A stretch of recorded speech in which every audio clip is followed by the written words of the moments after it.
శకుంతల చేసిన పనికి లక్ష్మి జీవితం కొత్త మలుపుకు చేరబోతుందనేది వీడియోలో తెలుసుకుందాం. శకుంతల ఎలాగైనా తన హోటల్ని తగలపెట్టాలనుకుంటుంది. ఒక స్థాయికి వెళ్తుందని చెప్పేసి పగతో వెంటనే ఆ రాత్రి హోటల్ మూసేసి వాళ్ళు పడుకున్న సమయం చూసుకొని శకుంతల వచ్చి హోటల్ని తగలపెడుతూ ఉంటుంది. వెంటనే అదే సమయానికి విహారీ అటువైపుగా వెళ్తూ ఉంటాడు. విహారీ వెళ్తూ ఆ మంటలను చూసేసరికి ఎవరో ఇల్లు తగలబడిపోతుందే అని చెప్పేసి గబగబా కార్లో నుంచి బయటకు వస్తాడు. శకుంతల అక్కడ వెంటనే తగలబెట్టి అక్కడి నుంచి, ఒసే సిరి, నువ్వు నాకు ఎదురు పోటీ తిరగడానికి వచ్చావా?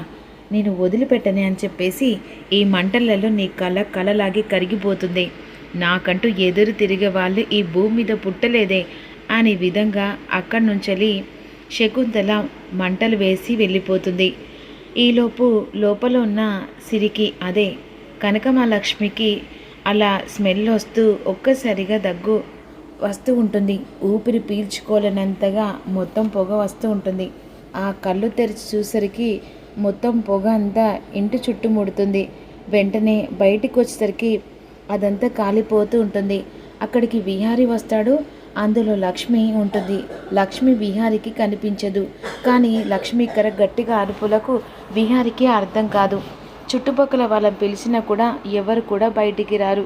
ఎలాగైనా సరే ఆ ఇల్లును కాపాడాలనుకున్న ప్రయత్నంలో మంటలు ఎగిసిపడుతూ ఉంటాయి. ఆ సమయంలో లక్ష్మి ఏడుస్తూ ఇంట్లో వాళ్ళందరినీ అటు వెనుక నుంచి బయటికి పంపిస్తుంది. లోపల ఎవరున్నారా అని చెప్పేసి ఈ విధంగా గట్టిగా విహారీ అరుస్తూ ఉంటాడు. లక్ష్మి లోపల నుంచి వాళ్ళ వెనుక నుంచి పంపించేసరికి మంటల్లో చిక్కుకుపోతుంది. ఆ సమయంలో ఇటు బామ్మ వెంటనే ఇక బాబు అందరు కలిసి బయటకు వస్తారు. అమ్మ అమ్మ అని చెప్పేసి గట్టిగా పిలుస్తూ ఏడుస్తూ ఉంటాడు క్రిష్. ఏంటి, మీ అమ్మ అందులో ఉందా? అవును అవును హీరో, మా అమ్మ అందులో ఉంది. మా అమ్మను ఎలాగైనా కాపాడు అని చెప్పేసి ఈ విధంగా అనేసరికి వెంటనే ఆ మంటలలో విహారీ వెళ్తాడు. లక్ష్మి ఒక్కసారిగా కుప్పగూలుతుంది. వెంటనే లక్ష్మిని చూడకుండానే ఇక తనని ఎత్తుకొని బయటకు వచ్చేస్తాడు. అమ్మ సిరి అని చెప్పేసి ఈ విధంగా బామ్మ అందరు కలిసి టెన్షన్ పడుతుండగా వెంటనే తన మొహాన్ని చూసి ఇక ఒక్కసారి షాక్ అయిపోతాడు విహారీ. ఇక తన ప్రాణాలు మాత్రం కొట్టుమిట్టాడుతూ స్పృహ తప్పుతుంది.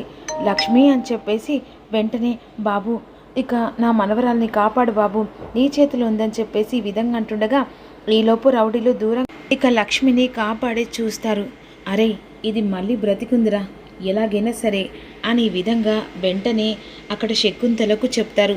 శకుంతల వెంటనే అది ప్రాణాలతో బయటపడకూడదు, అది చావాలే, ఎట్టి పరిస్థితుల్లో దాన్ని హాస్పిటల్ చేరనివ్వకుండా మీరే చుట్టుముట్టి వాళ్ళిద్దరిని చంపేసినా పర్లేదురా, మన వ్యాపారానికి అడ్డుపడుతున్న వాళ్ళని ప్రాణులతో బయటపడనివ్వకూడదు అని విధంగా అన్న తర్వాత వెంటనే నువ్వు చెప్పినట్టు చేస్తామమ్మా అని చెప్పేసి ఈలోపు వెంటనే లక్ష్మిని కాపాడడానికి బాధతో అసలు ఈ సిచ్యువేషన్లో లక్ష్మికి ఎదురు పడతా, లక్ష్మి నాకు ఎదురు పడతానని ఎక్స్పెక్ట్ చేయలేక విహారీ బాధపడుతూ ఉంటాడు.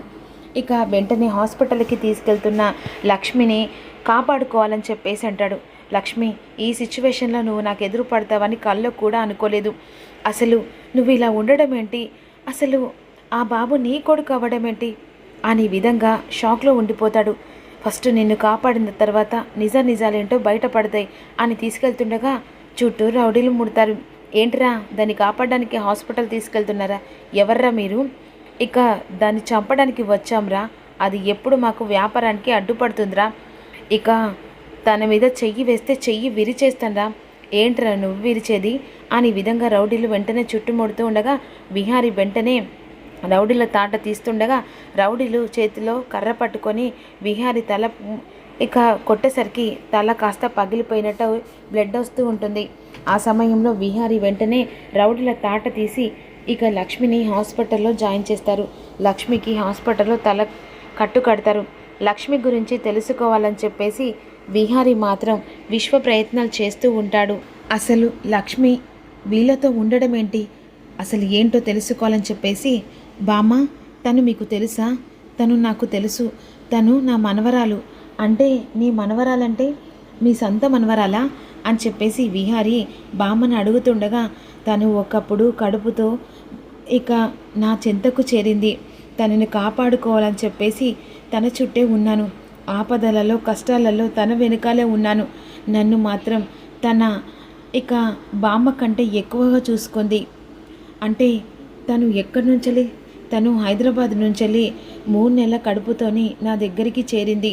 పాపం అడుగడుగున సమస్యలే. ఆ సమస్యలను ఎదుర్కొంటూ ఇందాక వచ్చింది. తన భర్త ఎవరని చెప్పేసి అడిగినా కూడా ఒక్కనాడు కూడా సమాధానం చెప్పకపోయేది. ఆ రోజు మీరు వచ్చారు కదా బాబు, అప్పుడు తన చేతికి మీరే గాజులు వేశారు. తనని ఎన్నోసార్లు మీరే కాపాడారు. ఆ విషయం మీకు తెలియదు, కానీ ఎప్పుడు తను మాత్రం మీ గురించి తెలుసుకోవాలనుకుంటుంది అనే విధంగా అంటుండగా, తన భర్త గురించి మీకు ఎప్పుడు చెప్పలేదా?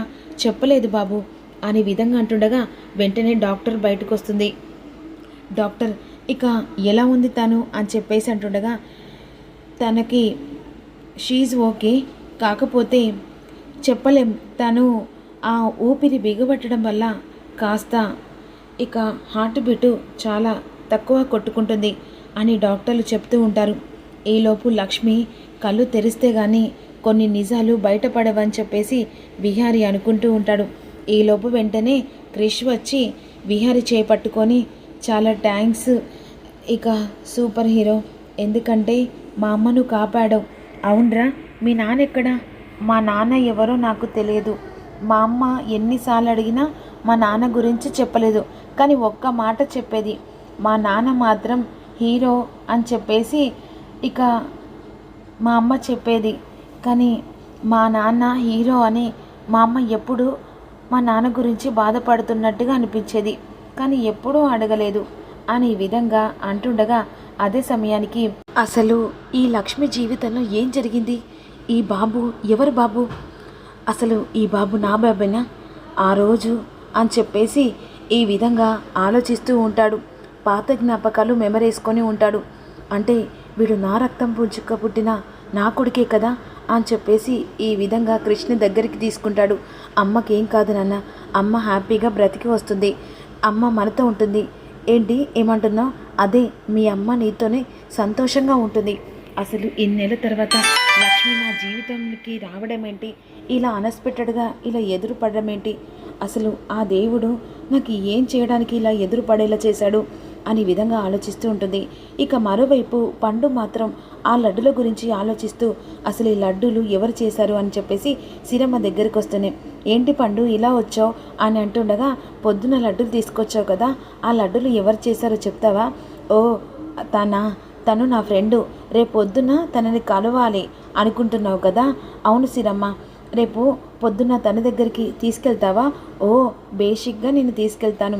మనిద్దరం కలిసి ఇంట్లో వాళ్ళకి తెలియకుండా స్కూల్ నుంచి నన్ను డ్రాప్ చేస్తానని చెప్పి అప్పుడు నా ఫ్రెండ్ని కలవడానికి మన ఇద్దరం వెళ్దాం.